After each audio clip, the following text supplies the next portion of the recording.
There is so much cat hair on my bed. Welcome to the review channel, guys. Today we're checking out this pet hair removal tool. This product was sent to us in return for our honest review. Alright, so the way this thing works is you're going to put your fingers through the holes and wear it kind of like a glove. And then put it on the cloth or material, couches, chairs, or whatever, and just back and forth, and look at that. It just rolls up all the pet hair. Check that out. I've done this area, and obviously not this area. And it just spits it all out in these strands of clumped up hair that I can just throw in the garbage real easy.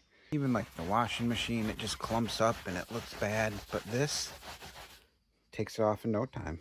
I've even tried putting the vacuum up here and vacuuming the bed, and it still doesn't work that fast and that easy. It doesn't get nearly as much. I mean, look how much it took off. That's a lot of cat hair. What do you think, buddy? Do you like the freshly cleaned blanket? I definitely approve of this product.